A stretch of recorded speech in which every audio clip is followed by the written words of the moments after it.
Hi, everyone, and welcome back to Create and Consume, a podcast about what we make, watch, and buy in the era of digital content. I'm your host, Austen Tosone. The way you wake up and how you approach your mornings can truly set the tone for your entire day. So, today we're talking all about establishing a morning routine that works for you, the idea of having multiple different morning routines that you can reach for depending on your mood or just to change things up in your schedule, as well as some morning routine pillars and how to keep up a routine if you are on the go or traveling.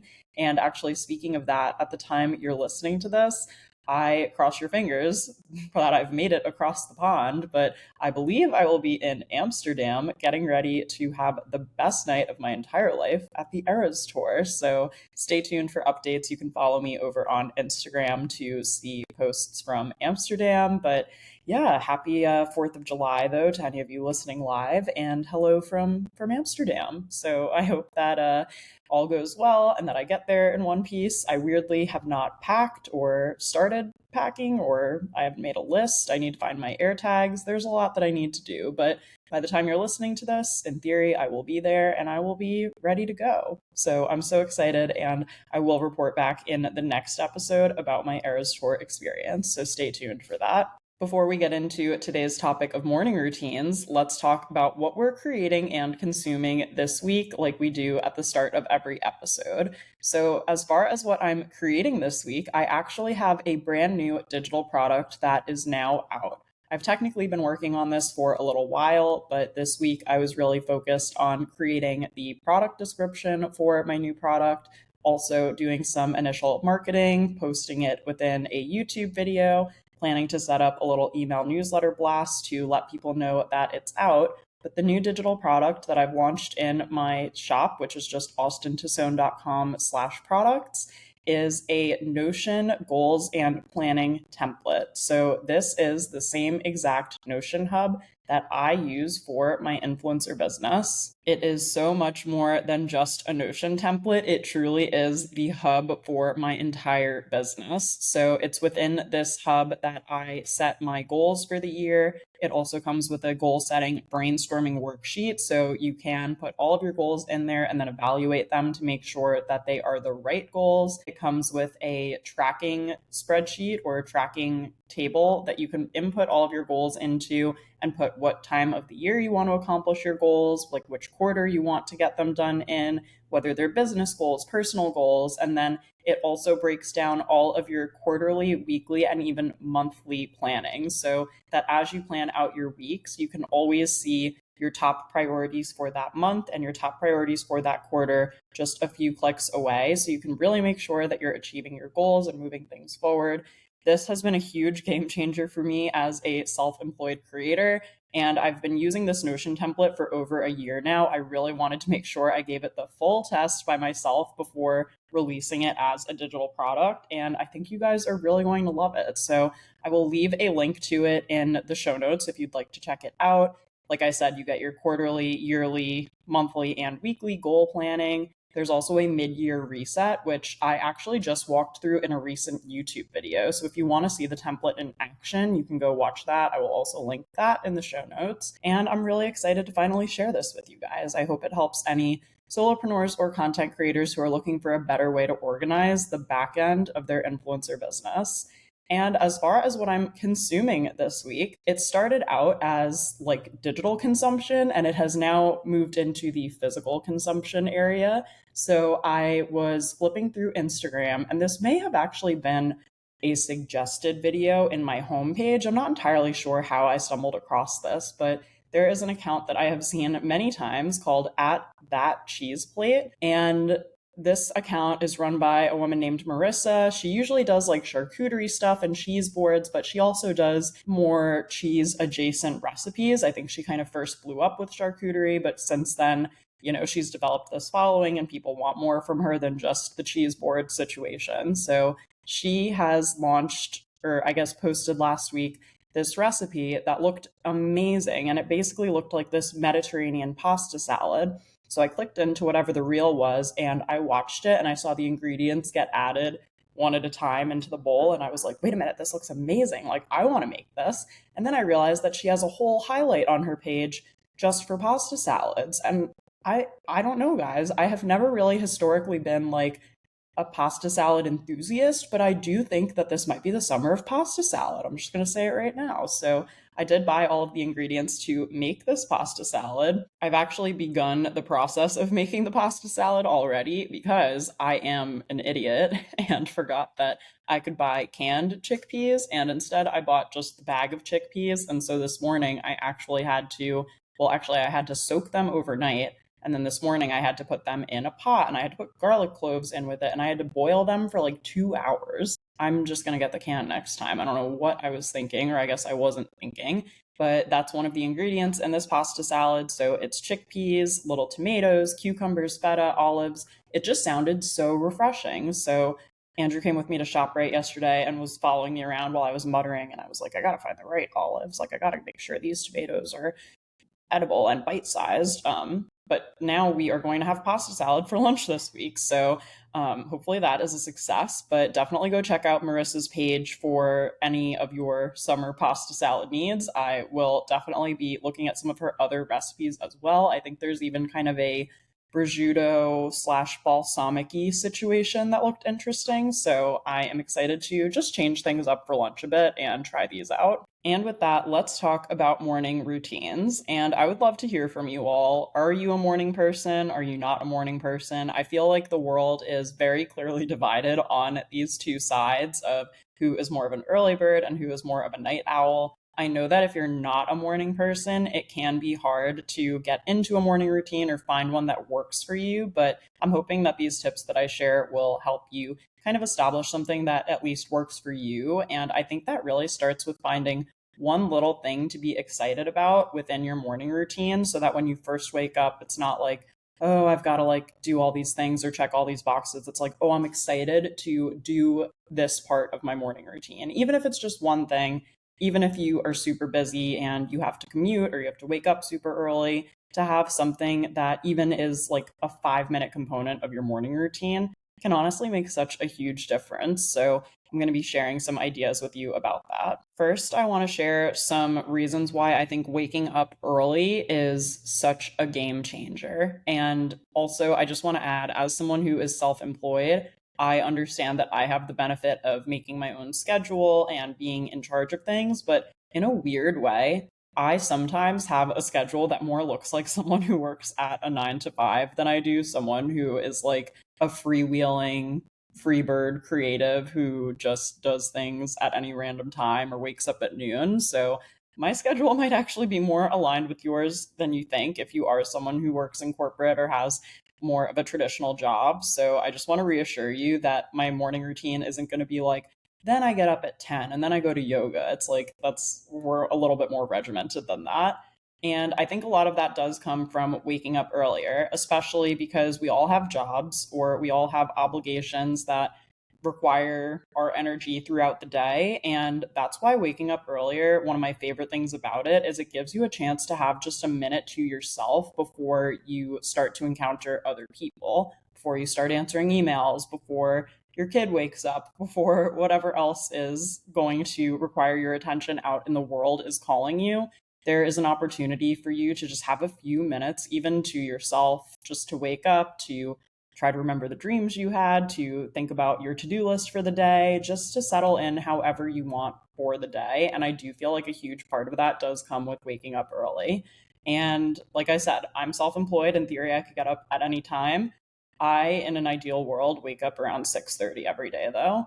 And you might think that's not that early, or you might think that's way too early, but whatever the case is, find what your early is for you and see how you can take advantage of that. Because again, even having those little moments before the rest of the world needs you can be so helpful just to kind of spend time with yourself and get situated. I also say this as an only child who requires a lot of solo recharge time. And I do find that early in the mornings are a good time for me to usually recoup this time from the busy schedules of the day. I would definitely say I'm a morning person, but part of that is waking up when the sun is up. For me, that's a good rule. If the sun is up, then I might as well get up too. So sometimes that is a little harder in the winter time, but during the summer months, it's great because I open my eyes at like 6 a.m. and I'm just like, oh my God, the whole day is ahead of me. So much to look forward to. So if that sounds horrible to you, let's talk about how to get more enthusiastic about waking up early. And I want to talk through some of the what I call core pillars of my morning routine. These are basically my non negotiables and things that I really do look forward to as part of my morning routine. These are basically things that if I do them consistently and hit them consistently, I am setting myself up to have a more successful morning later on. So, one of the first things is waking up at the same time every day. I don't know when or how this happened, but I actually do this pretty naturally now, even if there's no alarm going off. I actually personally don't set an alarm, but Andrew does, especially if he is going into the city for work.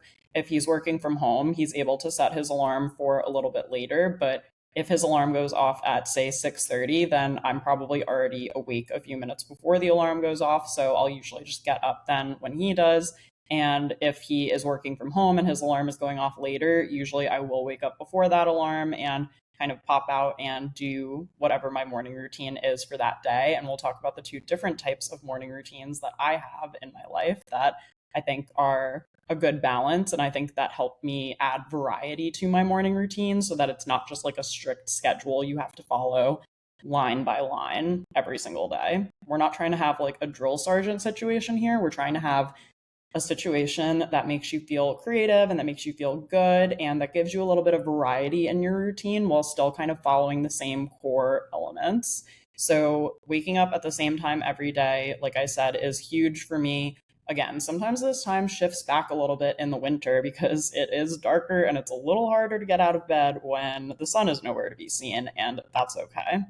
The next thing that's a core pillar of my morning routine is making my bed. That is just such an easy win. It's studies have shown that like when you make your bed, you've kind of already accomplished the first task of the day, and it gives you that confidence and that momentum to keep going and keep accomplishing more things throughout the day. But if you make your bed, you can already say that you did something that day. And I just also like having a clean, peaceful bedroom. Just if I am working out in here in my little home office corner that I've created in our apartment. And then I am walking by the bathroom and I can glance into the bedroom and see just a clean, serene space versus the bed's unmade. There's clothes everywhere. Like, what's going on? Did something explode? It just makes me feel a lot more calm. And I just like knowing that the bed is made. It just really sets the tone for the day and it takes literally no time at all to do. After I have gotten up and made my bed, the next thing that I need to do is inject some liquids into my body. And I mean, I need some caffeine and I need some water. I am like a water fiend now, thanks to my Stanley. I actually have always been a big water girl. It's just something that I don't know. We drank a lot of water in my household growing up. So as a result, I drink a lot of water now. I really like ice cold water. Let me know too if you are team, it must be as close to Antarctic cold as possible, or if you like room temperature water. I don't know if we can be friends. Actually, that like icks me out so badly for some reason. If you like respectably cold water, but you don't like it as icy as I do, I can understand that. But if you like room temperature water, oh my gosh, for some reason that's just so hard for me to stomach, and I always will take the ice if I am offered it. But anyway, I really need to get some water into my system, so I will always come into the kitchen and fill up my Stanley, my trusty Stanley. Here it is if you're watching on YouTube, and we'll just fill it with ice and water, and I'll probably refill it a couple of times throughout the day as well, partly if the ice is melting or partly if I've drank in the water. But I feel like I usually drink at least like 3 or 4 of the 40-ounce Stanleys a day, which sounds a little crazy, but keep the ice factor in mind because sometimes like 40% of it is ice that needs to melt too. It's just so much nicer than having to constantly get up and refill like an 8-ounce glass of water. It just saves me that time and it keeps it really cold too. I do also have a simple modern tumbler that I like as well that doesn't seem to leak as much as the Stanley if it spills over. So that's something to keep in mind too. But I don't know. I feel like I am a Stanley girl. I don't know how to explain it, but I just am. And then, of course, we gotta get caffeinated. And to be totally honest, I feel like coffee is one of those things to me where it's more about the ritual than the caffeine itself. But I do notice caffeine when it enters my system. In general, I feel like if I woke up and didn't have coffee, I could still get through the day, but it just wouldn't be as much fun. It wouldn't be as enjoyable. I might not be as awake. So even the ritual of making a caffeinated beverage and just holding it and drinking it to me helps me wake up and makes me feel more alert throughout the day. Also, I know you're not really supposed to drink coffee on an empty stomach. Like, I know it's not the best thing for you, and coffee can be a little acidic when it first hits, but usually I am not very hungry when I first wake up, but I do need the coffee. So sometimes I'll have that first caffeinated beverage like right when I wake up, and then maybe I'll eat something and then have a second cup later. But I pretty much always have two caffeinated beverages every morning, whether it's double coffee, whether it's a coffee and a matcha, which usually I make here. And I'm so glad that I finally learned how to make matcha at home because it's just nice to know that I can. And honestly, I've gotten to a point where I think it tastes pretty good. So all I do is take a scoop of my matcha powder. You can get matcha powder, like whatever kind you want, from Amazon or any grocery store. It's so easy. You take a little scoop of it, put it in a cup, then I add a quarter cup of warm water to it and I whisk it with my electric whisk. And then I add ice and I fill it with almond milk. And then I have my iced matcha latte. It's so easy. Also, if you find coffee makes you really jittery and you haven't tried matcha yet, you should definitely look into it because a caffeine spike will hit you pretty hard and fast. It'll literally like spike as if this were a graph.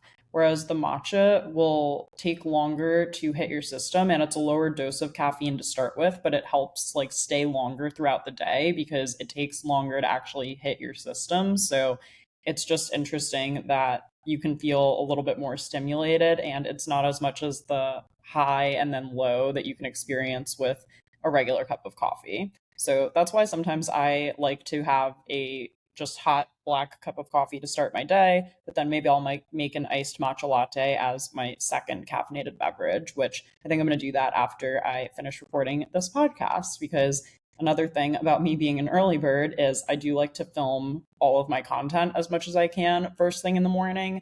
Generally, that's more of a noise situation choice because I live in an apartment building and things can tend to get a little louder, like in the hallways and just out on the street in the afternoon, as people are kind of coming home from school or things like that. That's more like an apartment logistics thing. But I also do like recording first thing in the morning. I think Monday mornings have become my slots to record my podcast episodes for the most part. It's Monday at 9:30 right now as I'm recording this. So yeah, I think it's nice to have something that you can do on the work front earlier in the day when you have more energy. And then I've talked about this like in YouTube videos before. I'll kind of save some more admin tasks for when I start to lose energy like later in the day too. But let's not get too far ahead of ourselves. So I get up, I make my bed, I have my water and my coffee within arm's reach when I first wake up to make sure that I'm well hydrated and well caffeinated. And the next thing that I usually do after that is skincare. Now, I personally have really simplified my morning skincare routine over the years. It is not as complicated as my nighttime skincare routine, which does sometimes change, especially depending if I'm testing new products for work. But in the mornings, I really do like to keep it simple and just apply some kind of eye cream and also a serum. So, what I do for eye cream is actually an eye balm. It's from Tula, which I have used and loved this product for years. It's the Tula Cooling, that was almost a tongue twister, Tula Cooling Rose All Day Eye Balm. And this is amazing. It literally just looks like a stick. It looks like a stick, blush or contour product, but it's clear and I just like to use it underneath my eyes. And sometimes I lightly tap it into my skin with my ring finger. And it already just brightens and lifts and helps depuff. It helps with dark circles. Like in an ideal world, that is going on my face every single morning. And if I don't have that with me, just any eye cream will do, but that's my favorite. I really do feel like I want a skincare fridge. We don't have any room for it in our current apartment, so this is like a later in life dream, but our skincare fridge is still a thing. That wasn't just like a 2016 beauty editor thing, right? Like that is still something that we aspire to have or that we do have because I would put it in the regular refrigerator, but then I feel like I would forget about it. So I feel like the skincare fridge is in my future. But that would be amazing in the fridge. Same thing if you use any under eye masks, like the silicone ones that you can put underneath your eyes. Those are amazing in the fridge as well. And then the second, like, non negotiable skincare product for me is a vitamin C serum. So right now I'm using one from Neostrata. In the past, I've used one from Paula's Choice. There are tons of great brands that I've tried with different vitamin C serums over the years, but I like the vitamin C because it is usually pretty brightening and it helps promote like collagen and elasticity in the skin. So it helps you feel a little bit more like bouncy and put together and a little bit less like saggy and oh, I just woke up. So those are kind of my two non negotiable products. Another one that I've recently added into my rotation is from Elemis. They are the Elemis resurfacing pads, I believe is what they're called. They come in a jar and they almost look like the little cotton rounds that you can use to remove your makeup. I have actually been using those when I first wake up before I apply those other two products just to kind of refresh my skin. It's nice that I am able to do it with just the pad and it's not like I have to fully wash my face. But to me, this is just a good way to kind of get anything off my face that, if I put on products before bed, that I kind of have more of a clean slate before I go in with the other two products that I just mentioned. And that if I accumulated any, I don't know, dust or gunk or germs from my pillowcase, even though I wash them a good amount, just that I'm going in and kind of just doing that little reset before I go in with those other two products. So LMS kindly gifted those to me a few months ago, and I have been testing them out.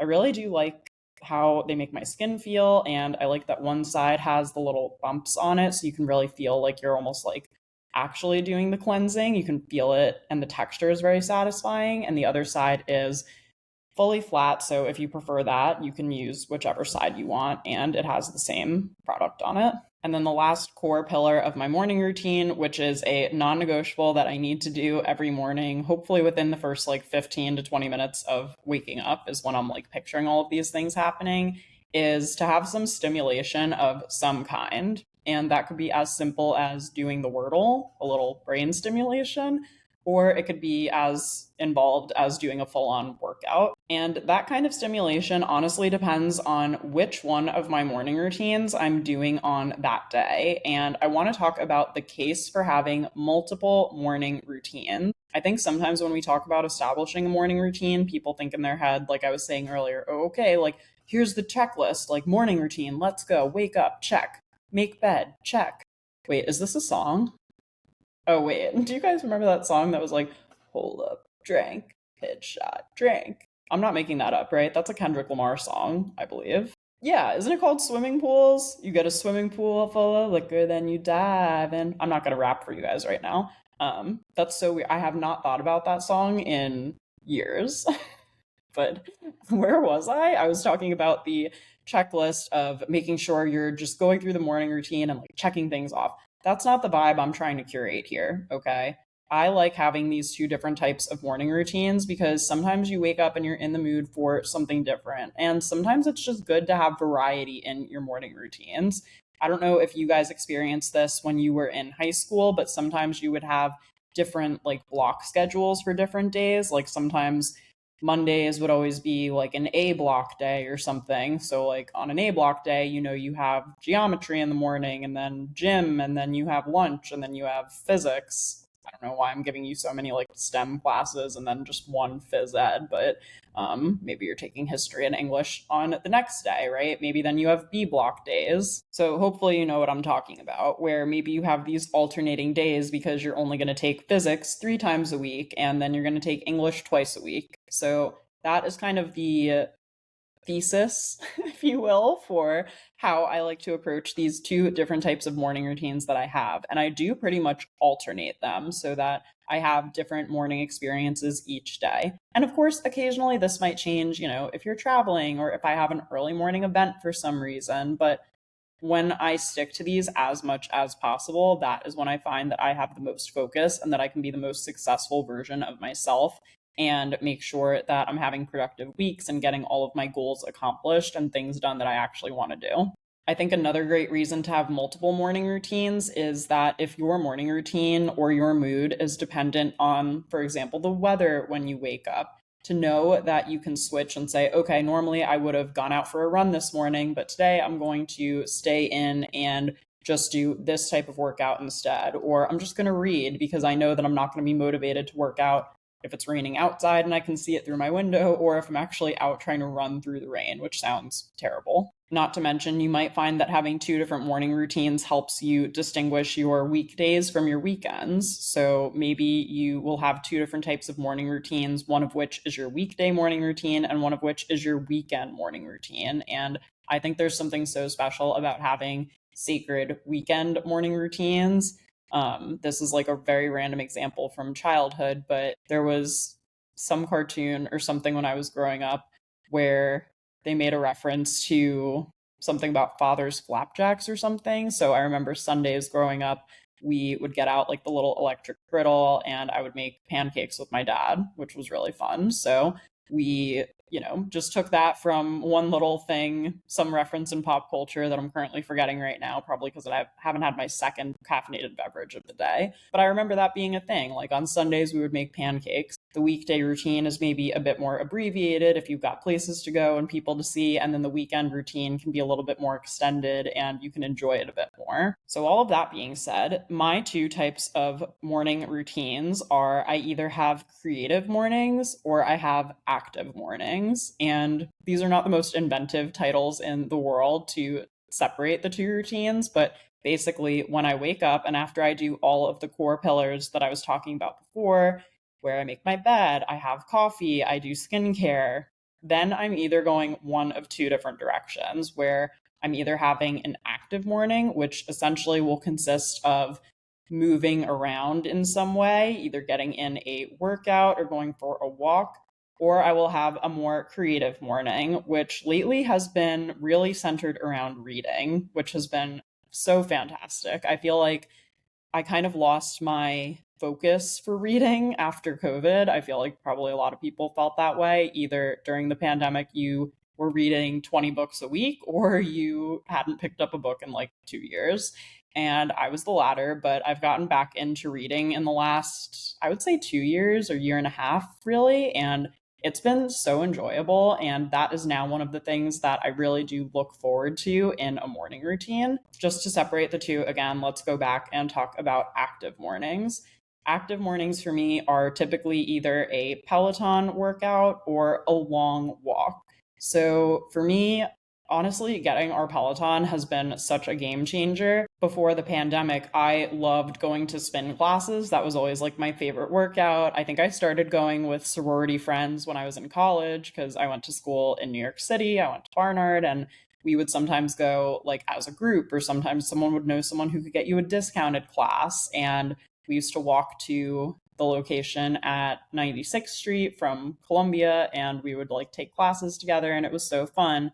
And I would occasionally do it while I was working at Nylon and Interview as well. But I just never found a good routine for taking workout classes like at studios. And I loved the studio energy. I loved that there was a teacher. I loved that it felt like there were other people in the room with me and who were cheering me along. But it was just logistically hard because you would either have to make sure you left enough time to get there, get back, and then shower before whatever you had to do. Or if you were going to shower there, you have to pack stuff and then you're carrying around your smelly gym clothes. And I, for some reason, just never loved it and went consistently enough to find a routine for it. Not to mention I think it was $36 a class at the time in New York City. Who knows what it even is now? It was an expensive way to work out for someone who was working on an editorial assistant salary. Obviously, during the pandemic, I wasn't really able to go to spin classes at all. No one was. And so I kind of forgot about it for a little while, but I got to the point where I was feeling like so lethargic.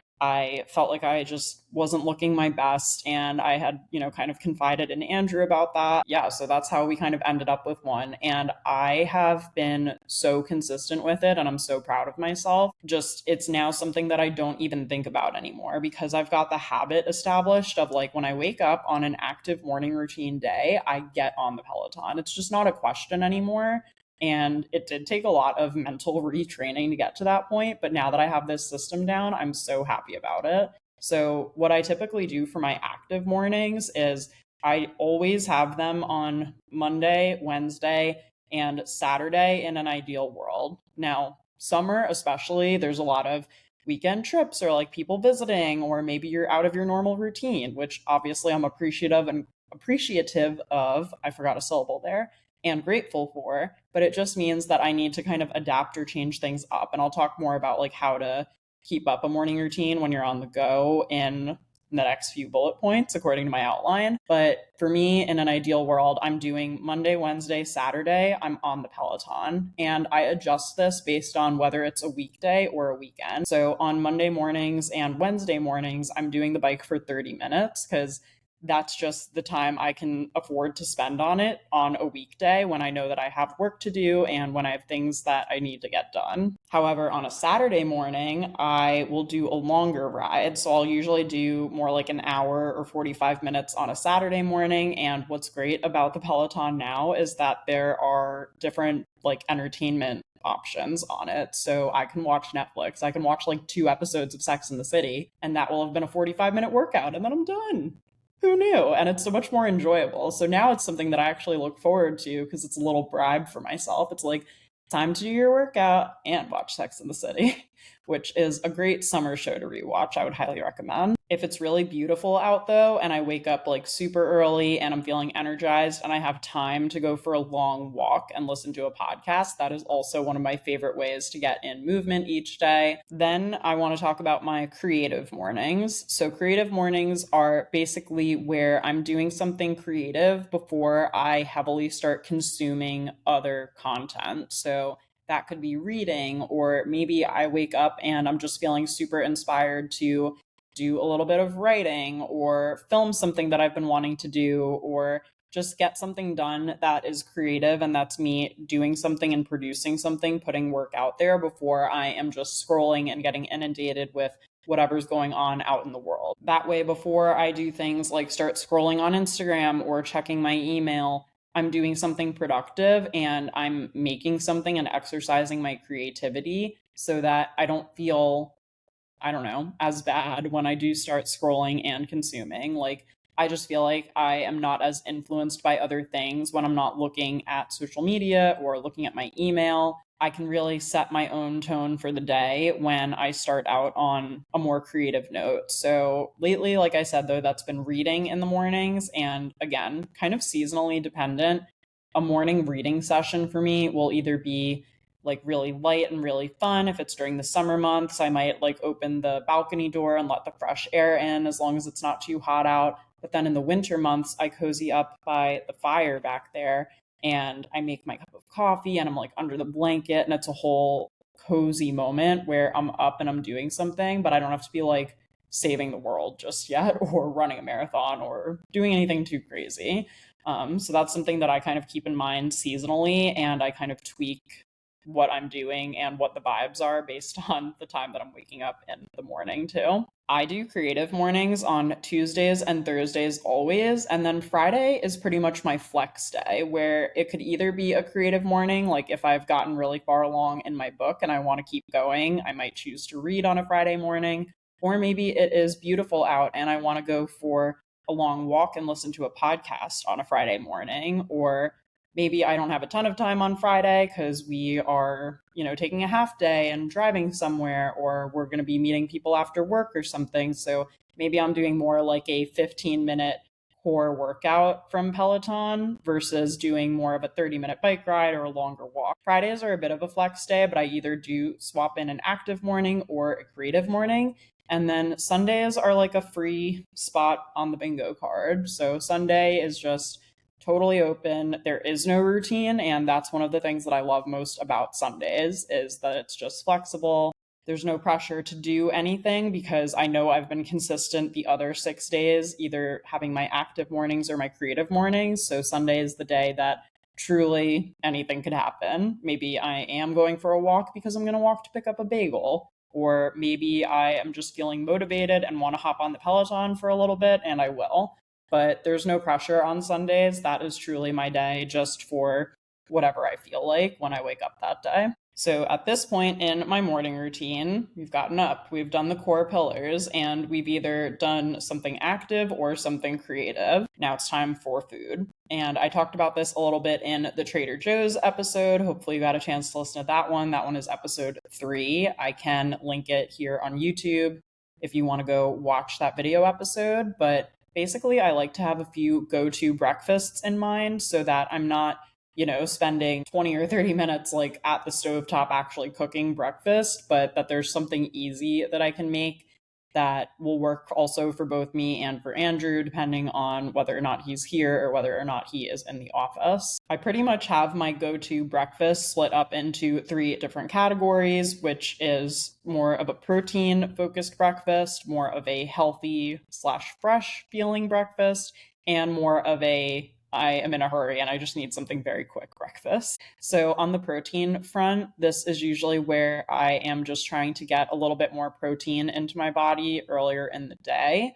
I do think that it's important to have a good amount of protein. I would like to eat more protein, but I would like to learn more about the balance of not just like eating, if you have a red steak every single day. That might not be like the healthiest way to consume protein, but again, just thinking about little ways to up my protein intake. Obviously, if I'm doing that and also doing my core workouts and doing my Peloton and stuff like that, I feel like that's a nice balance where I'm getting enough protein that I actually need. And I'm also, just feeling like nice and toned and nice and organized. So I'm not saying what I'm doing is the perfect way to eat protein in the mornings, but I did mention the chicken sausage breakfast burritos from Trader Joe's. Those have chicken sausage in them, but they are much higher in calories. So that's kind of just something to keep an eye on. But another thing that I've recently started making at home that I discovered after I created the Trader Joe's episode is the Trader Joe's frozen chicken sausage patties. These frozen chicken sausage patties are so tasty. And what I've been doing is buying a pack of those. They come in a 6-pack, and then a pack of English muffins, which also come in a 6-pack. And then I've been getting a pack of just the 6 eggs from the grocery store. I could probably switch and do the 12 too. I just haven't been as coordinated with like how often we're eating these yet, since they're kind of a new addition to the breakfast rotation. But I will cook the chicken sausage, the egg, and then put it on an English muffin with a little bit of hot sauce. And it is so tasty and it's really easy to make. I actually ended up buying this pan from Amazon that has 4 circular slots in it, and it is perfect for if I'm making them for Andrew and myself, because the chicken patties go in 2 of the slots and then the eggs go in the other 2 slots, and when the egg cooks it's perfectly round and it does look almost like an English McMuffin egg from McDonald's. Oh my God, this pan has made my life so easy. I saw Peyton Sarton using this in a recent blog that she posted, so I bought one myself. I will link it. I got it from Amazon. This is just like so amazing, and I'm happy I have it now, and that's another way that I'm trying to get more protein earlier in the morning. On the more fresh / healthy side of breakfast, I already talked about this in the Trader Joe's episode, but I make a yogurt parfait. So I do vanilla yogurt, the JoJo's cookies and cream granola from Trader Joe's, and some fresh raspberries. And I also make smoothies with frozen berries, banana, yogurt, orange juice, and spinach. So those are really easy. If I just want something that feels a bit more fresh, that I don't want something quite as savory, and I'm looking for something maybe a little bit more sweet, but still focusing on just like fruit and generally good things. And then the quick, reliable, boring one is just instant oatmeal. I know that I could be much more creative with my oatmeal, but I just choose not to be. We literally will just buy a box of the Quaker, like the 18-pack variety, where I think it has apple, something maple syrup, and then something cinnamon in it. And the apple one, if I need to, I will just eat it as is. But if I have one of the other two that don't have the little apple bits in it, so I'll either just like microwave that as is, or if I'm feeling a little creative with air quotes, I will mix in some banana and peanut butter just for a little bit of extra flavor. That's just like I only have 10 minutes to eat and I kind of don't care, but I still want something that is somewhat nutritious. And luckily for me, and maybe for you too, if you work from home, some days you get ready and some days you don't. But when I am getting ready, I mean, even if I'm not leaving the apartment, sometimes I am getting ready just to film or create content. And to me, the getting ready ritual is the next like important part of the day. My getting ready ritual is nothing crazy. I just personally loved when I went to college and, we would start to have like, oh, there's a party tonight or there's something going on later. There's a comedy show. Who wants to get ready together? That ritual to me was always one of my favorite things about college, just getting ready to hang out with the girls. What makeup are you using? How are we doing our hair? That whole situation. So when I am sitting down at my vanity to do my makeup, I do kind of like to just pretend that I'm hanging out with someone else. So in general, I will usually put on a podcast or watch a YouTube video. You guys know me, I love my long form content, and it's just something I can put on and have on while I'm doing my hair or makeup. Usually, I will prefer to watch a YouTube video. However, if I need to be done by a certain time, I can't have the screen distracting me because otherwise I'll be sucked in and totally lose track of time. If I have like 30 minutes to get ready, for example, I feel like putting on a podcast with that kind of approximate time slot is good. And that way I can continue listening to it. I don't have to like be as zoned in and paying attention if I have to get up, if I have to start packing my bag or whatever I'm doing after I finish my hair, makeup, outfit, which to me is the correct order, by the way. Hair, makeup, outfit of getting ready.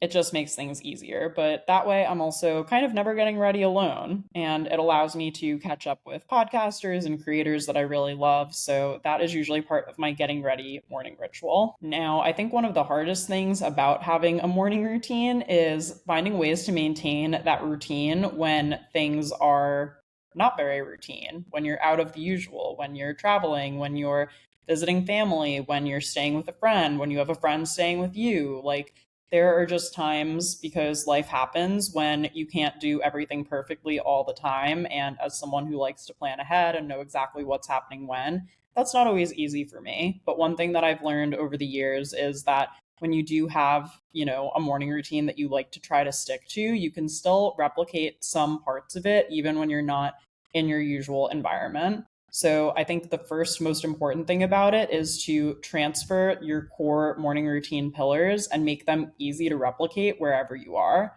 So if you're traveling and you are doing like a girls' weekend or something, I actually do this with Andrew's family every March. Usually the gals get together, we rent out a cabin in the Catskills, and we just have a fun little weekend together. So, for example, for girls' weekend, if I know I need coffee in the morning and we're going to be staying at like a remote house in the Catskills, in the group text, I will look to see if someone said they're bringing coffee. And if they're not, then I will bring my own coffee. Just being prepared and knowing, okay, it's not like I'm going to wake up and then I'm going to have to like forage out in the wilderness for coffee or even drive 20 minutes into town to get a coffee when everyone else is just hanging out at the house. It's just nice to know that that can be checked off. And actually, similarly to that, just thinking about other ways to transfer those core pillars. So to me, that also means having mini versions, like travel ready versions of the skincare products that I love so that I don't have to be without them in the morning. That is something that is so easy to do for whatever your favorite skincare products are. Just get travel size versions of them and bring them with you.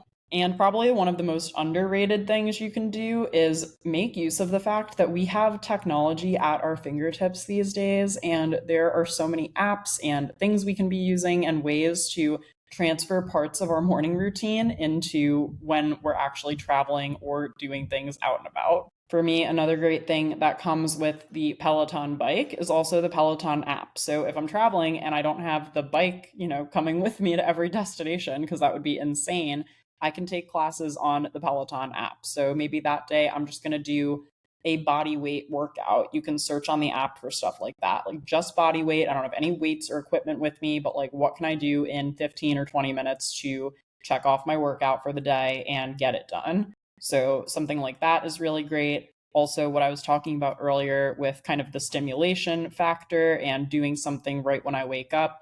Obviously, I can do Wordle on my phone. I can do my Duolingo on my phone first thing in the morning.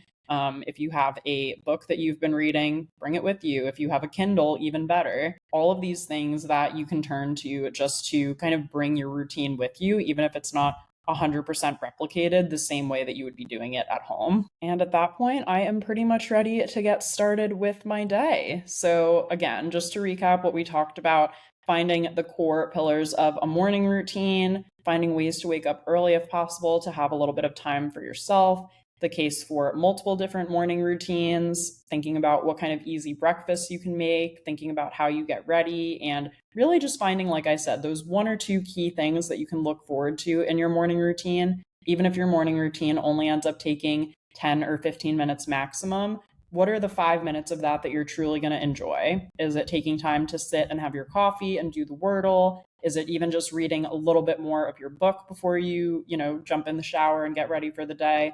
I think it's so important, and I really do feel like it sets the tone for the entire rest of the day. So morning routines are very sacred to me. I would love to hear from you guys what you typically do for your morning routines, and if you're going to take any of the suggestions from this episode too. Thank you so much for listening to today's episode. You can support Create and Consume for free, as always, by doing any of the following. You can leave us Apple and Spotify ratings and reviews. Please rate us 5 stars and leave a review.